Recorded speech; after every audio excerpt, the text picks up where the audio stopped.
Krishna Chaitanya Prabhu Nityananda Shri Advaita Gadadhar Sivasati Gaur Bhakta Vrinda.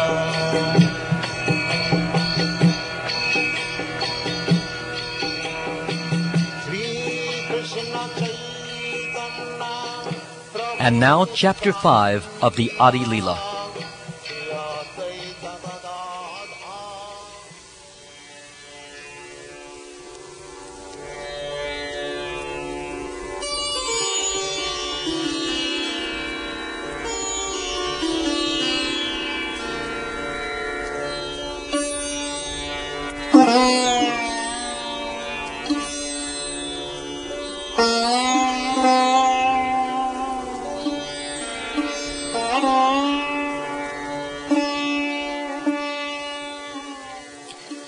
Let me offer my obeisances to Lord Nityananda, the Supreme Personality of Godhead, whose opulence is wonderful and unlimited.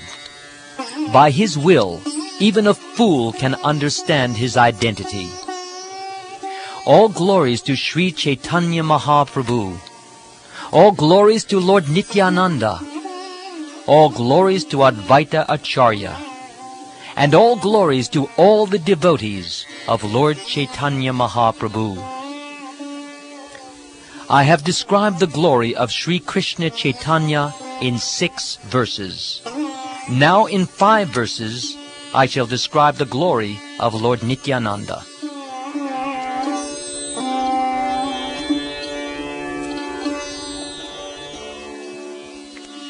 The Supreme Personality of Godhead, Krishna, is the fountainhead of all incarnations. Lord Balaram is his second body. They are both one and the same identity. They differ only in form.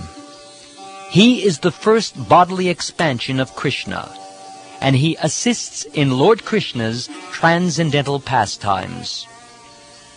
That original Lord Krishna appeared in Navadvip as Lord Chaitanya, and Balaram appeared with him as Lord Nityananda. May Sri Nityananda Ram be the object of my constant remembrance. Sankarshan, Sheshanag, and the Vishnus who lie in the cotton ocean, Garbha ocean, and ocean of milk are his plenary portions, and the portions of his plenary portions. Lord Balaram is the original Sankarshan. He assumes 5 other forms to serve Lord Krishna. Lord Balaram is the original Sankarshan. He assumes 5 other forms to serve Lord Krishna. He himself helps in the pastimes of Lord Krishna, and he does the work of creation in 4 other forms. He executes the orders of Lord Krishna in the work of creation, and in the form of Lord Shesha, he serves Krishna in various ways. In all the forms, he tastes the transcendental bliss of serving Krishna. That same Balaram is Lord Nityananda, the companion of Lord Gaurasundara. I have explained this 7th verse in 4 subsequent verses. By these verses, all the world can know the truth about Lord Nityananda. I surrender unto the lotus feet of Sri Nityananda Ram, who is known as Sankarshan in the midst of the Chaturvyuha, consisting of Vasudeva, Sankarshan, Pradyumna, and Aniruddha. He possesses full opulences and resides in Vaikuntha Loka, far beyond the material creation. Beyond the material nature lies the realm known as Paravyom, the spiritual sky.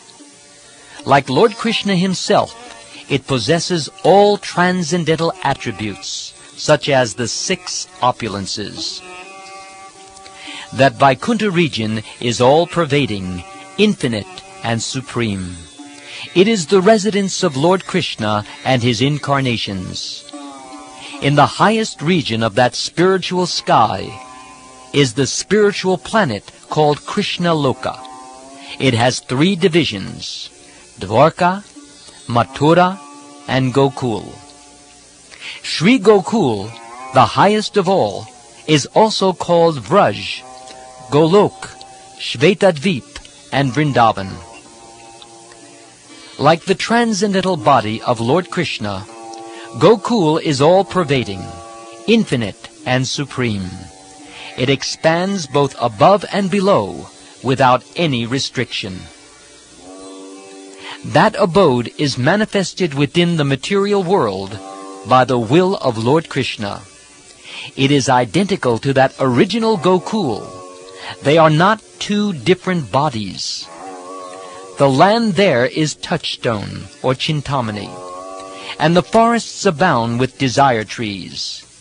Material eyes see it as an ordinary place.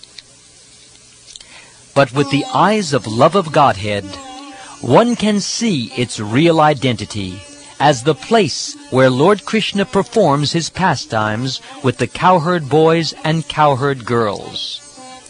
In the Brahma Samhita it is said, "I worship Govinda, the primeval Lord, the first progenitor, who is tending the cows, yielding all desires in abodes built with spiritual gems and surrounded by millions of purpose trees.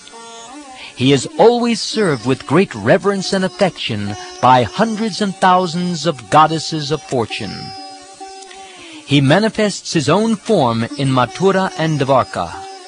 He enjoys pastimes in various ways by expanding into the quadruple forms. Vasudev, Sankarshan, Pradyumna, and Aniruddha are the primary quadruple forms from whom all other quadruple forms are manifested. They are all purely transcendental. Only in these 3 places, Dwarka, Mathura, and Gokul, does the all-sporting Lord Krishna perform his endless pastimes with his personal associates.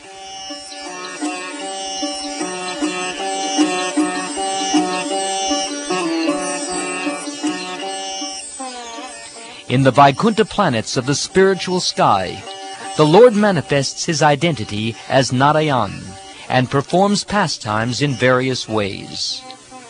Krishna's own form has only 2 hands, but in the form of Lord Narayan, he has 4 hands. Lord Narayan holds a conch shell, disc, club, and lotus flower, and he is full of great opulence. The Shri, Bhu, and Nila energies serve at his lotus feet. Although his pastimes are his only characteristic functions, by his causeless mercy he performs one activity for the fallen souls. He delivers the fallen living entities by offering them 4 kinds of liberation: Salokya, Samipya, Sarshti, and Sarupya. Those who attain Brahma Sayuja liberation cannot gain entrance into Vaikuntha. Their residence is outside the Vaikuntha planets. Outside the Vaikuntha planets is the atmosphere of the glowing effulgence, which consists of the supremely bright rays of the body of Lord Krishna. That region is called Siddhaloka, and it is beyond material nature. Its essence is spiritual, but it does not have spiritual varieties. It is like the homogeneous effulgence around the sun, but inside the sun are the chariots, horses, and other opulences of the sun god.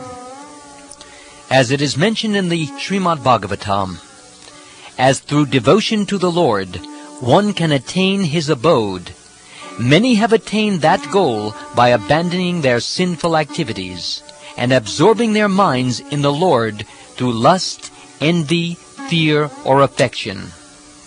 And as Srila Rupa Goswami says in his Bhakti Rasamrita Sindhu, where it has been stated that the Lord's enemies and devotees attain the same destination, This refers to the ultimate oneness of Brahman and Lord Krishna.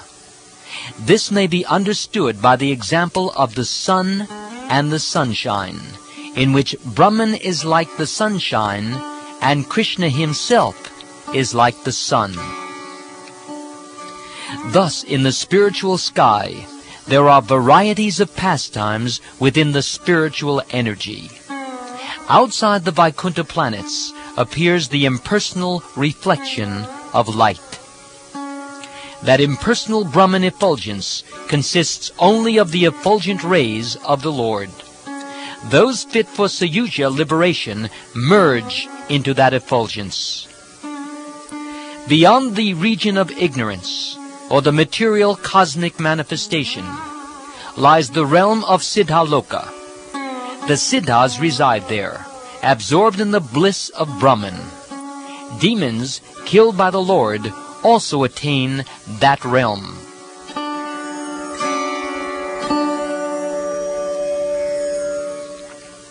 In that spiritual sky, on the four sides of Narayan, are the second expansions of the quadruple expansions of Dwarka.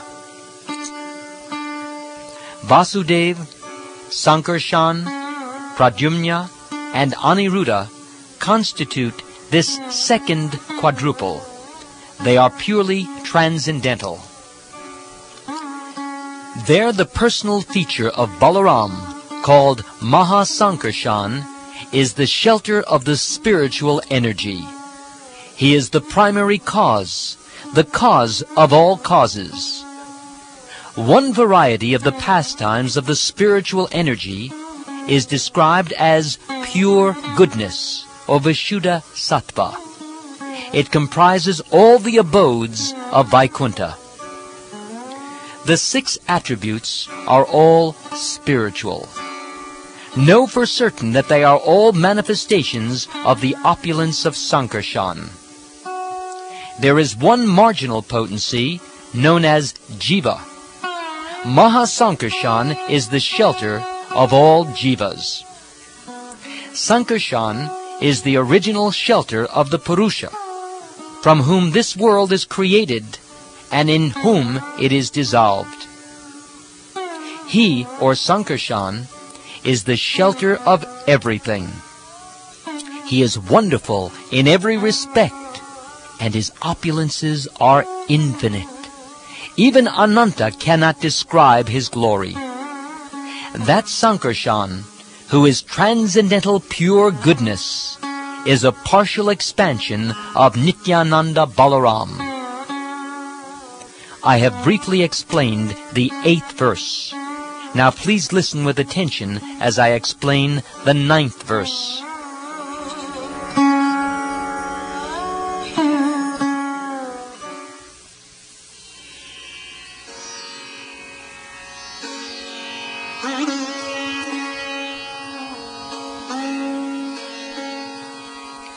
I offer my full obeisances unto the feet of Sri Nityananda Ram, whose partial representation, called Karnadakshayi Vishnu, lying on the cotton ocean, is the original Purush, the master of the illusory energy, and the shelter of all the universes.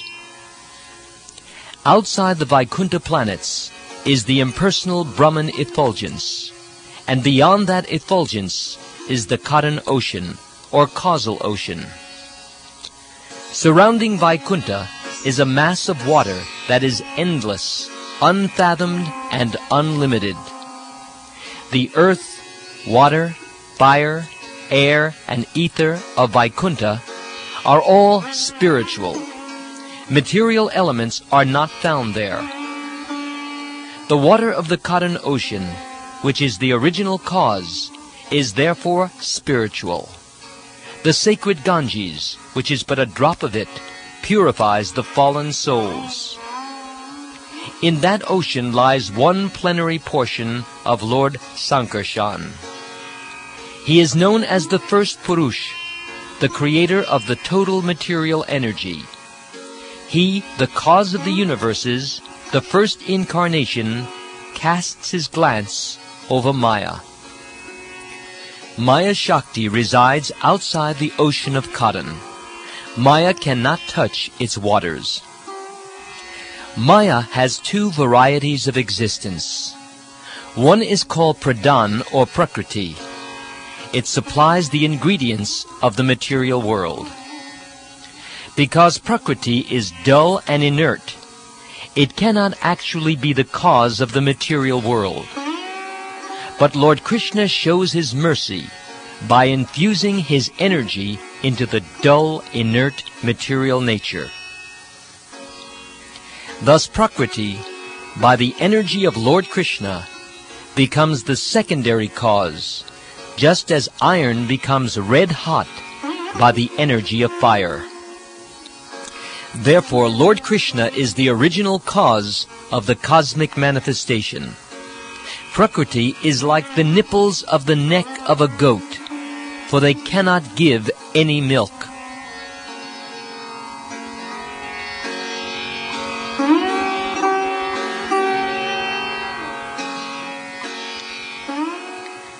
The Maya aspect of material nature is the immediate cause of the cosmic manifestation. But it also cannot be the real cause, for the original cause is Lord Narayan. Just as the original cause of an earthen pot is the potter, so the creator of the material world is the first Purush incarnation. Lord Krishna is the creator, and Maya only helps him as an instrument, just like the potter's wheel and other instruments, which are the instrumental causes of a pot. The first Purush casts his glance at Maya from a distance, and thus he impregnates her with the seed of life, in the form of the living entities. The reflected rays of his body mix with Maya, and thus Maya gives birth to myriads of universes. The Purush enters each and every one of the countless universes. He manifests himself in as many separate forms as there are universes. When the Purush exhales, the universes become manifest with each outward breath. Thereafter, when he inhales, all the universes again enter his body. Just as atomic particles of dust pass through the openings of a window, so the networks of universes pass through the pores of the skin of the Purusha. The Brahmas and other lords of the mundane worlds appear from the pores of the Mahavishnu and remain alive for the duration of his one exhalation. I adore the primeval Lord Govinda, for Mahavishnu is a portion of his plenary portion.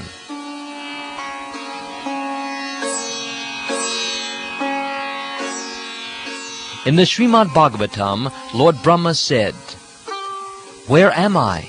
A small creature of 7 spans the measure of my own hand. I am enclosed in the universe, composed of material nature, the total material energy, false ego, ether, air, water, and earth. And what is your glory? Unlimited universes pass through the pores of your body, just like particles of dust passing through the opening of a window." A part of a whole is called a kala. Sri Balaram is the counter form of Lord Govinda. Balaram's own expansion is called Mahasankarshan, and his fragment, the Purush, is counted as a kala, or a part of a plenary portion. I say that this kala is Mahavishnu. He is the Mahapurush, who is the source of the other Purushas, and who is all-pervading. Garbhodakshayi and Kshirodakshayi are both called Purushas. They are plenary portions of Karanadakshayi Vishnu, the first Purush, who is the abode of all the universes. Vishnu has 3 forms called Purushas. The first, Mahavishnu, is the creator of the total material energy, or Mahat. The second is Garbhodakshayi, who is situated within each universe. And the third is Kshirodakshayi, who lives in the heart of every living being. He who knows these three becomes liberated from the clutches of Maya. Although Kshirodakshayi Vishnu is called Akala of Lord Krishna, he is the source of Matsya, Kurma, and the other incarnations. In the Srimad Bhagavatam it is said, all these incarnations of Godhead are either plenary portions or parts of the plenary portions of the Purusha avatars. But Krishna is the Supreme Personality of Godhead Himself. In every age, He protects the world through His different features when the world is disturbed by the enemies of Indra. That Purush, or Kshirodakshayi Vishnu, is the performer of creation, maintenance, and destruction, and He manifests Himself in many incarnations, for He is the maintainer of the world. That fragment of the Mahapurush, who appears for the purpose of creation, maintenance, and annihilation, is called an incarnation. That Mahapurush is identical with the personality of Godhead. He is the original incarnation, the seed of all others, and the shelter of everything. The Purush is the primary incarnation of the Supreme Personality of Godhead. Time, nature, Prakriti, as cause and effect, the mind, the material elements, false ego, the modes of nature, the senses, the universal form, complete independence, and the moving and non-moving beings appear subsequently as His opulences. In the beginning of the creation, the Lord expanded Himself in the form of the Purush incarnation, accompanied by all the ingredients of material creation. First, He created the 16 principal energies suitable for creation. This was for the purpose of manifesting the material universes. Although the Lord is the shelter of everything, and although all the universes rest in Him, He, as the Supersoul, is also the support of everything. Although He is thus connected with the material energy in two ways, He does not have the slightest contact with it. In the Srimad Bhagavatam it is said, "This is the opulence of the Lord. Although situated within the material nature, He is never affected by the modes of nature. Similarly, those who have surrendered to Him and have fixed their intelligence upon Him are not influenced by the modes of nature." Thus Bhagavad-gita also states again and again that the Absolute Truth always possesses inconceivable power. Lord Krishna says, "I am situated in the material world, and the world rests in me. But at the same time, I am not situated in the material world, nor does it rest on me in truth. O Arjuna, you should know this as my inconceivable opulence." This is the meaning propagated by Lord Krishna in Bhagavad-gita. That Mahapurusha, Karunodakshayi Vishnu, is known as a plenary part of Him, who is Lord Nityananda Balaram, the favorite associate of Lord Chaitanya. I have thus explained the 9th verse, and now I shall explain the 10th. Please listen with rapt attention.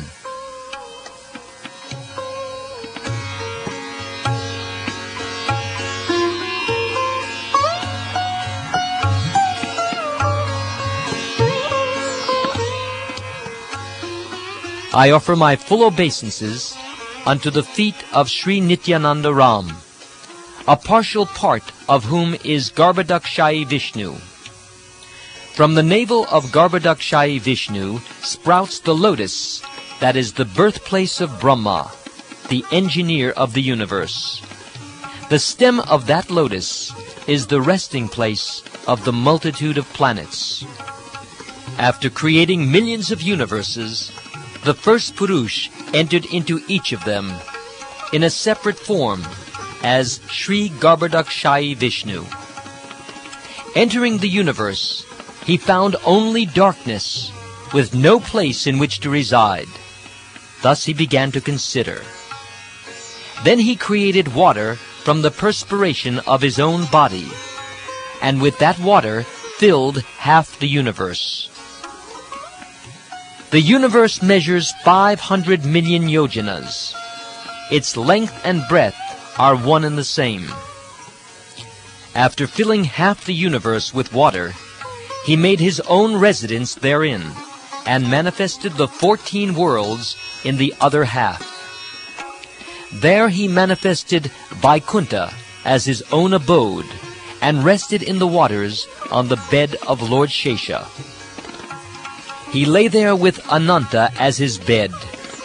Lord Ananta is a divine serpent, having thousands of heads, thousands of faces, thousands of eyes, and thousands of hands and feet. He is the seed of all incarnations, and is the cause of the material world. From his navel grew a lotus flower, which became the birthplace of Lord Brahma. Within the stem of that lotus were the 14 worlds. Thus the Supreme Lord, as Brahma, created the entire creation. And as Lord Vishnu, he maintains the entire world. Lord Vishnu, being beyond all material attributes, has no touch with the material qualities. Assuming the form of Rudra, he destroys the creation. Thus creation, maintenance, and dissolution are created by his will. He is the Supersoul, Hiranyagarbha, the cause of the material world. The universal form is conceived as his expansion. That Lord Narayan is a part of a plenary part of Lord Nityananda Balaram, who is the source of all incarnations.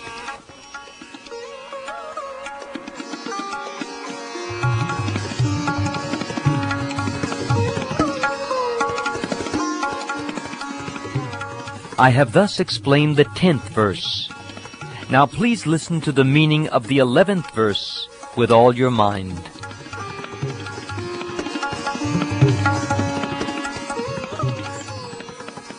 I offer my respectful obeisances unto the feet of Sri Nityananda Ram, whose secondary part is the Vishnu lying in the ocean of milk. That Kshirodakshai Vishnu is the supersoul of all living entities, and the maintainer of all the universes. Sheshanag is his further subpart. The material planets rest within the stem that grew from the lotus navel of Lord Narayan. Among these planets are 7 oceans. There, in part of the ocean of milk, lies Shvetadvip, the abode of the sustainer, Lord Vishnu. He is the supersoul of all living entities. He maintains this material world, and he is its Lord. In the ages and millenniums of Manu, he appears as different incarnations to establish the principles of real religion and vanquish the principles of irreligion. Unable to see him, the demigods go to the bank of the ocean of milk and offer prayers to him. He then descends to maintain the material world. His unlimited opulences cannot be counted.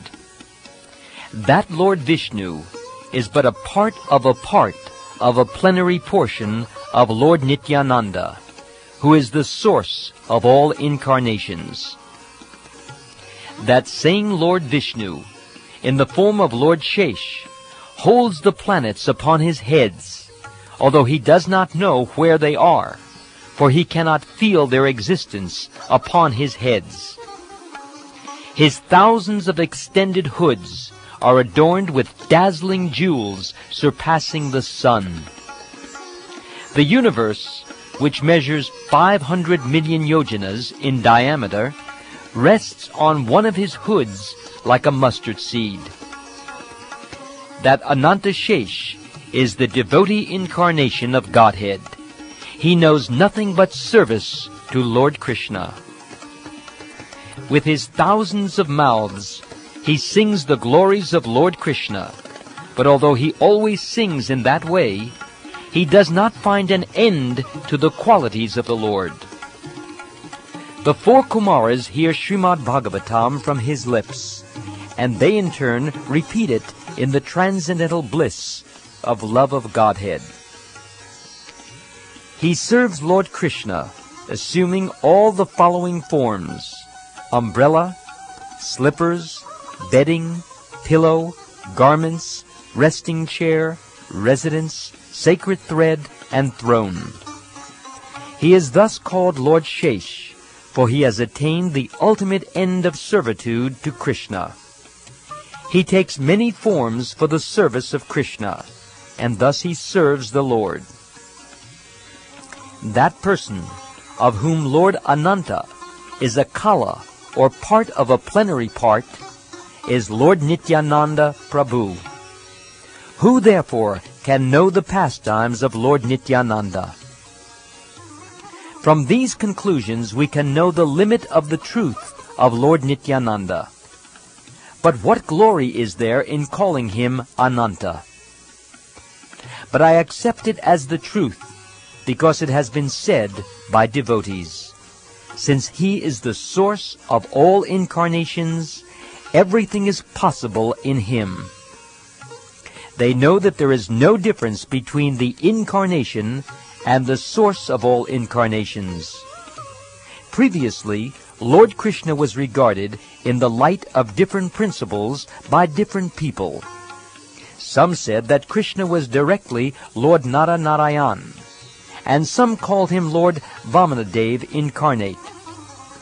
Some called Lord Krishna an incarnation of Lord Kshirodakshayi Vishnu. All these names are true. Nothing is impossible.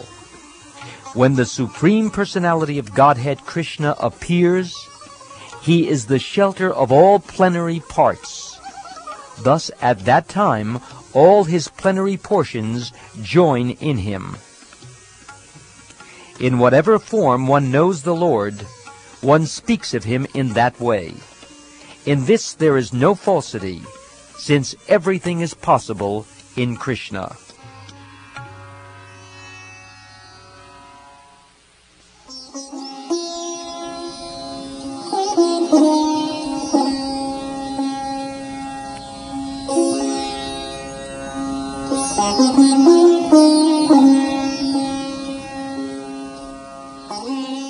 Therefore, Lord Chaitanya Mahaprabhu has exhibited to everyone all the pastimes of all the various incarnations.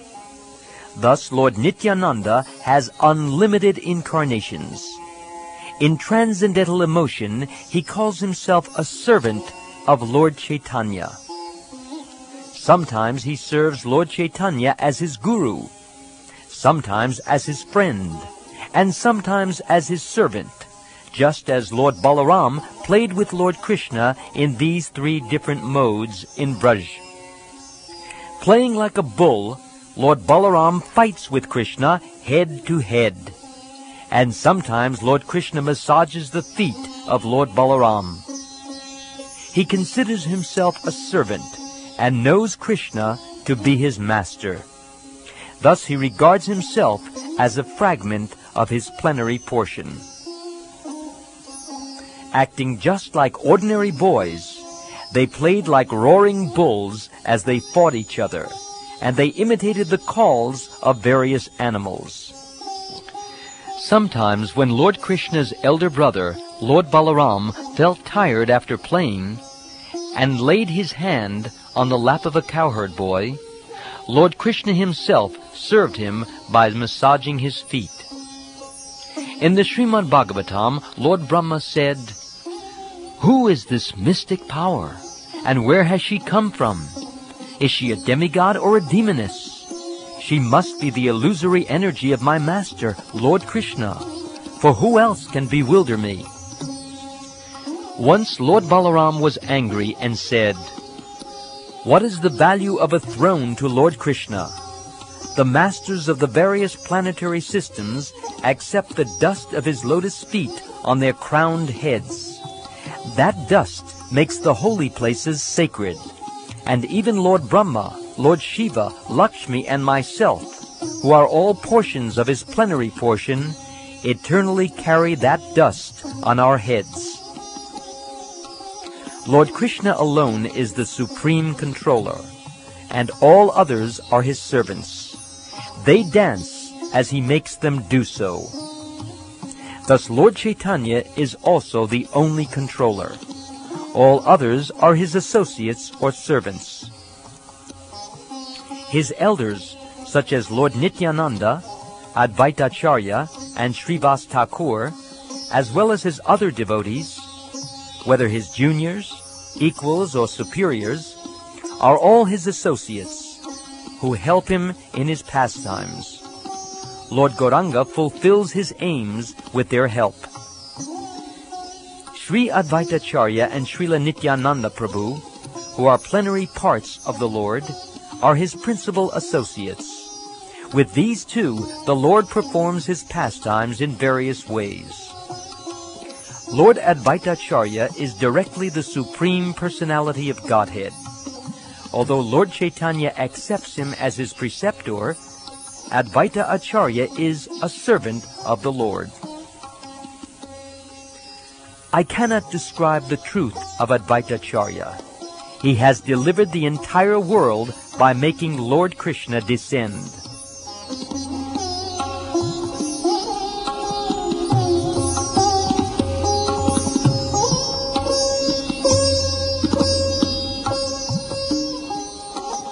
Lord Nityananda Svarup formerly appeared as Lakshman and served Lord Ram as his younger brother.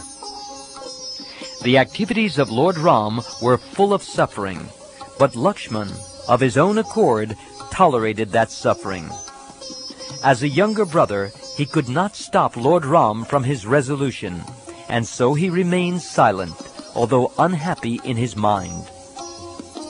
When Lord Krishna appeared, he, Balaram, became his elder brother to serve him to his heart's content and make him enjoy all sorts of happiness. Sri Ram and Sri Lakshman, who are plenary portions of Lord Krishna and Lord Balaram, entered into them at the time of Krishna's and Balaram's appearance. Krishna and Balaram present themselves as elder or younger brother, but in the scriptures they are described as the original Supreme Personality of Godhead and his expansion. In the Brahma Samhita, Lord Brahma says, "I worship Govinda, the primeval Lord, who by his various plenary portions appeared in the world in different forms and incarnations, such as Lord Ram, but who personally appears in his supreme original form as Lord Krishna." Lord Chaitanya is the same Lord Krishna, and Lord Nityananda is Lord Balaram. Lord Nityananda fulfills all of Lord Chaitanya's desires. The ocean of Lord Nityananda's glory is infinite and unfathomable. Only by his mercy can I touch even a drop of it. Please listen to another glory of his mercy. He made a fallen living entity climb to the highest limit. To disclose it is not proper, for it should be kept as confidential as the Vedas. Yet I shall speak of it to make his mercy known to all. O Lord Nityananda, I write of your mercy out of great exaltation. Please forgive me for my offenses.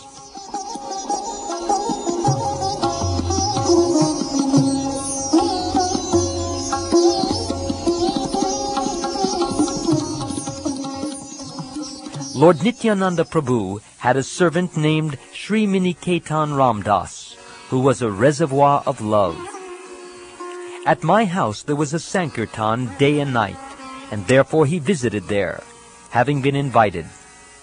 Absorbed in emotional love, he sat in my courtyard, and all the Vaishnavas bowed down at his feet. In a joyful mood of love of God, he sometimes climbed upon the shoulder of someone offering obeisances, and sometimes he struck others with his flute or mildly slapped them.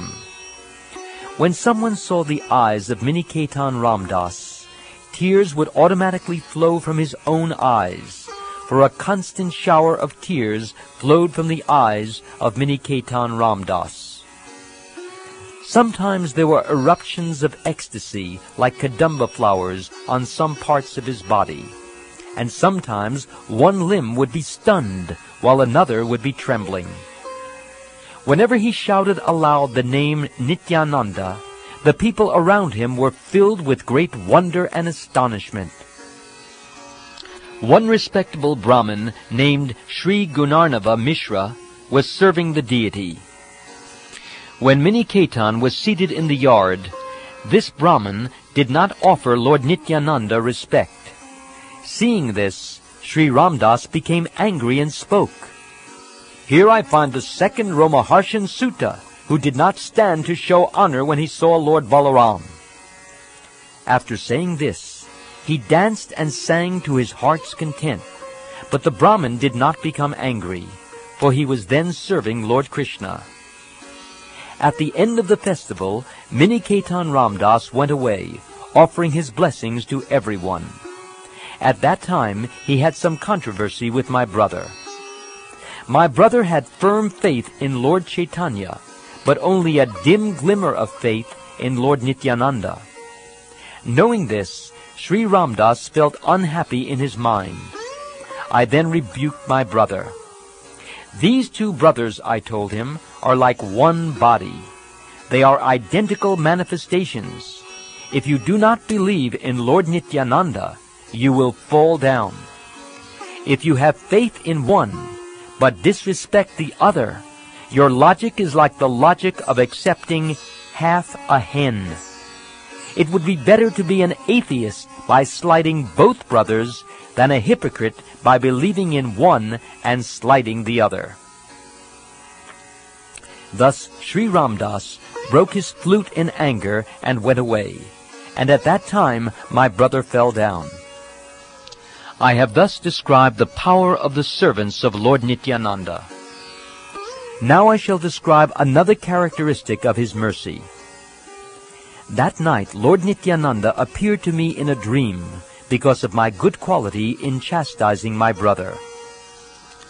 In the village of Jamatapur, which is near Naihati, Lord Nityananda appeared to me in a dream. I fell at his feet, offering my obeisances, and he then placed his own lotus feet upon my head. "Arise, get up," he told me again and again. Upon rising, I was greatly astonished to see his beauty. He had a glossy blackish complexion, and his tall, strong, heroic stature made him seem like Cupid himself. He had beautifully formed hands, arms, and legs, and eyes like lotus flowers. He wore a silk cloth with a silk turban on his head.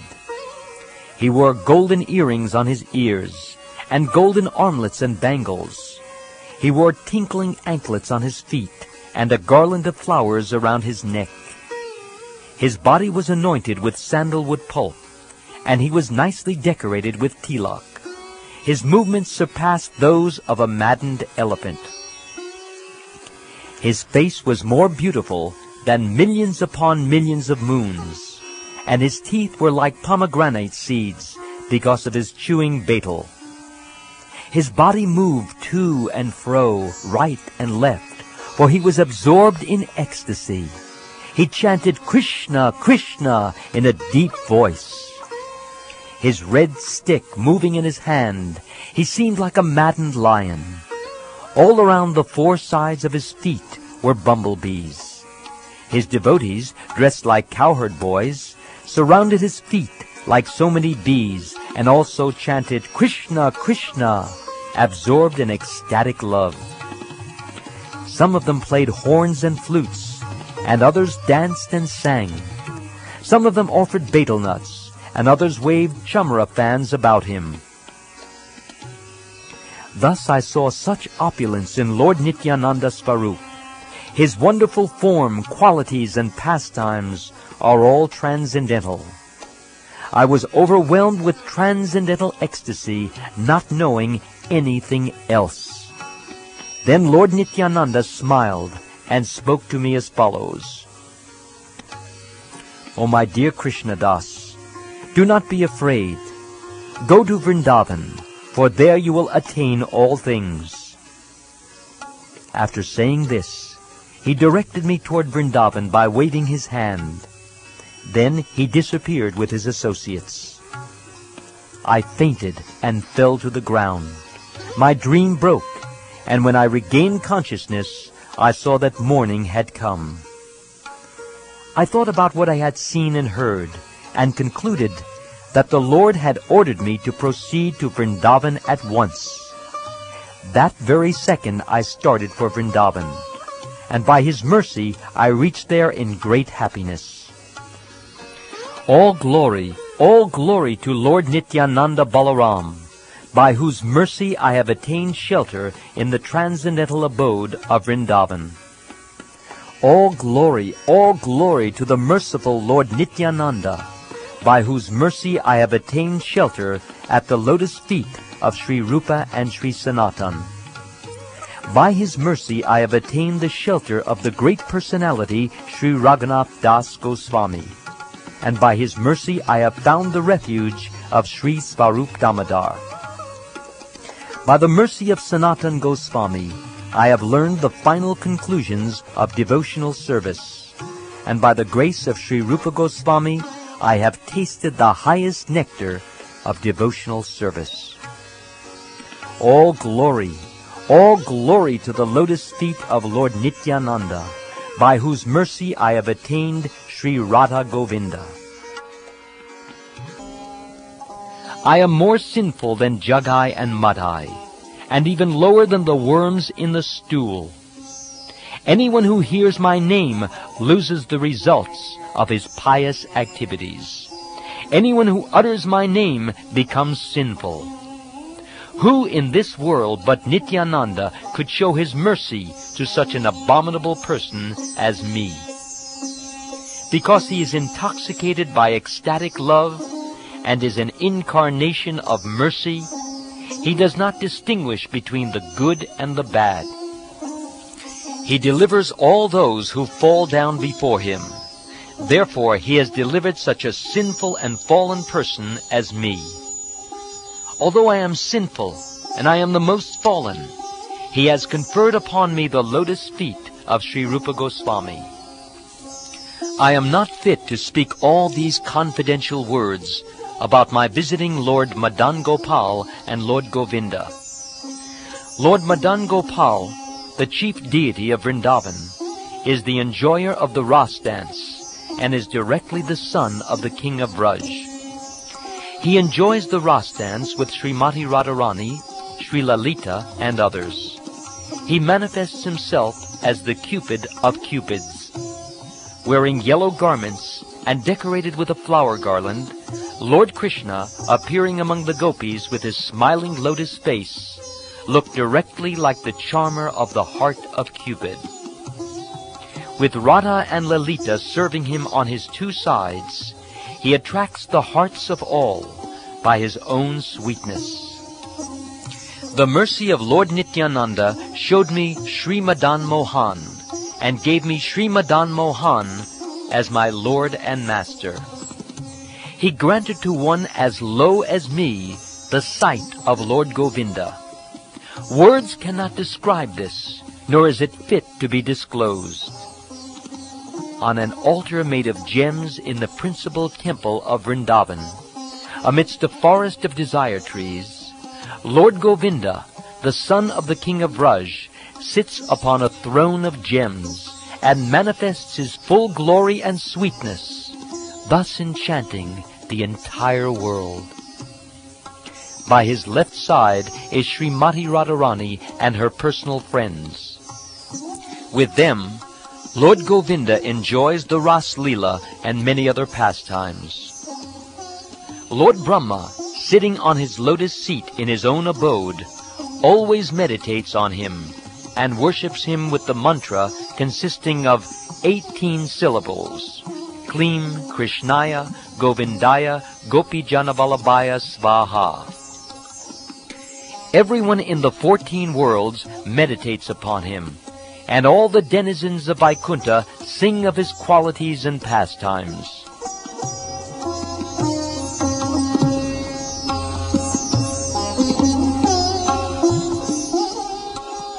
The goddess of fortune is attracted by his sweetness, which Srila Rupa Goswami has described in this way.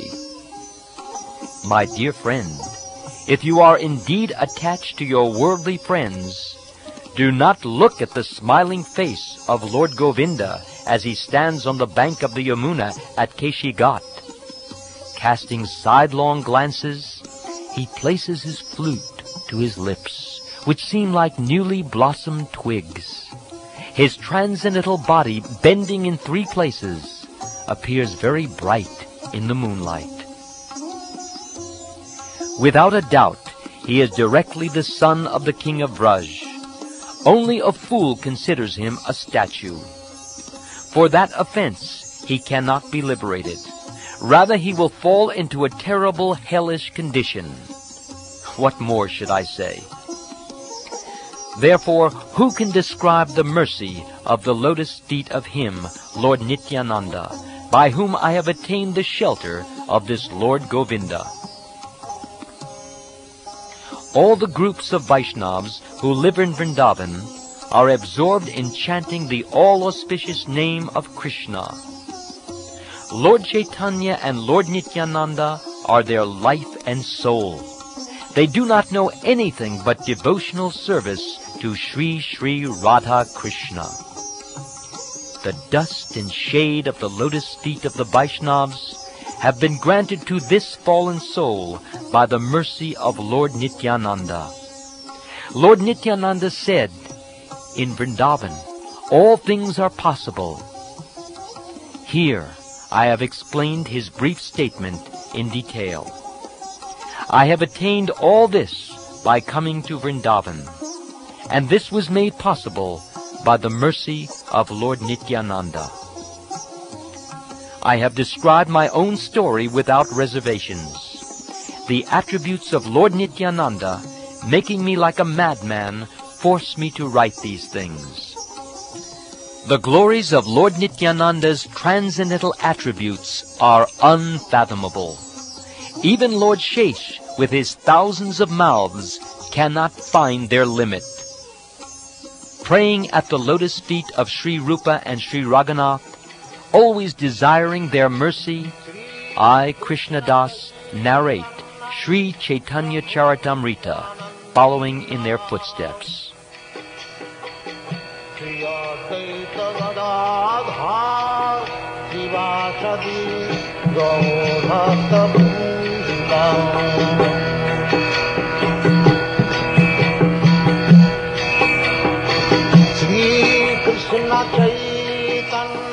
This ends chapter 5 of the Adi Leela. I am more sinful than Jagai and Madai, and even lower than the worms in the stool. Anyone who hears my name loses the results of his pious activities. Anyone who utters my name becomes sinful. Who in this world but Nityananda could show his mercy to such an abominable person as me? Because he is intoxicated by ecstatic love and is an incarnation of mercy, he does not distinguish between the good and the bad. He delivers all those who fall down before him. Therefore he has delivered such a sinful and fallen person as me. Although I am sinful and I am the most fallen, he has conferred upon me the lotus feet of Sri Rupa Goswami. I am not fit to speak all these confidential words, about my visiting Lord Madan Gopal and Lord Govinda. Lord Madan Gopal, the chief deity of Vrindavan, is the enjoyer of the Ras dance and is directly the son of the king of Braj. He enjoys the Ras dance with Srimati Radharani, Sri Lalita, and others. He manifests himself as the Cupid of Cupids. Wearing yellow garments and decorated with a flower garland, Lord Krishna, appearing among the gopis with his smiling lotus face, looked directly like the charmer of the heart of Cupid. With Radha and Lalita serving him on his two sides, he attracts the hearts of all by his own sweetness. The mercy of Lord Nityananda showed me Sri Madan Mohan and gave me Sri Madan Mohan as my Lord and Master. He granted to one as low as me the sight of Lord Govinda. Words cannot describe this, nor is it fit to be disclosed. On an altar made of gems in the principal temple of Vrindavan, amidst a forest of desire trees, Lord Govinda, the son of the king of Braj, sits upon a throne of gems and manifests his full glory and sweetness, thus enchanting the entire world. By his left side is Srimati Radharani and her personal friends. With them, Lord Govinda enjoys the Ras Leela and many other pastimes.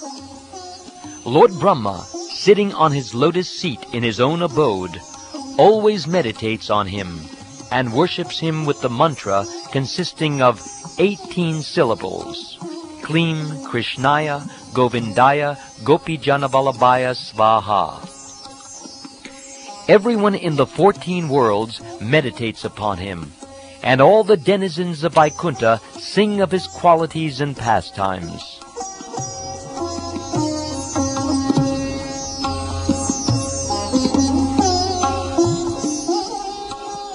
The goddess of fortune is attracted by his sweetness, which Srila Rupa Goswami has described in this way.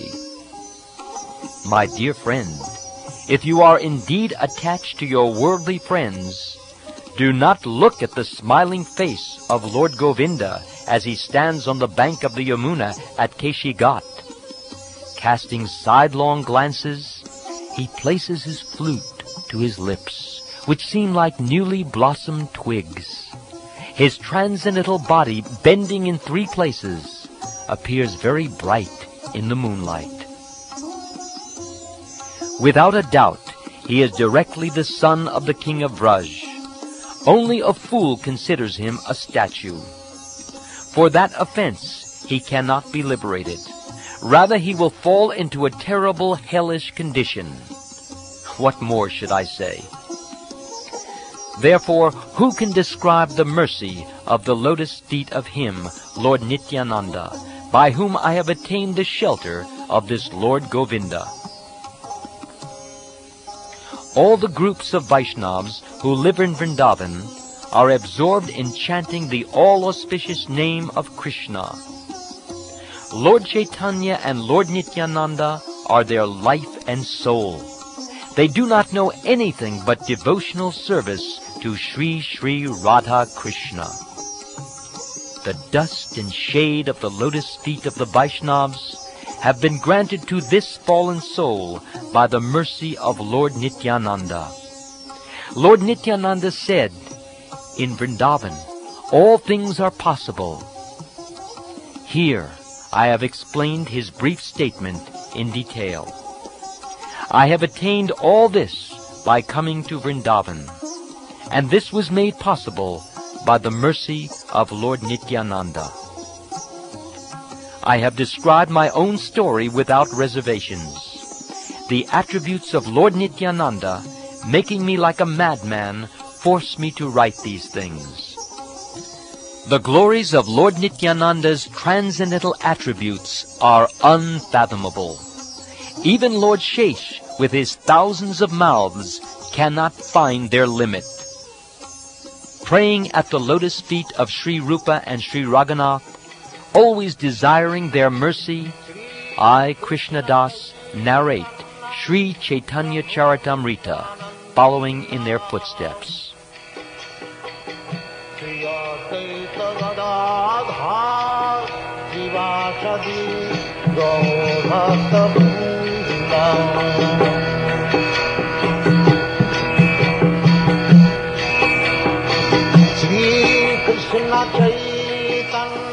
This ends Chapter 5 of the Adi Leela.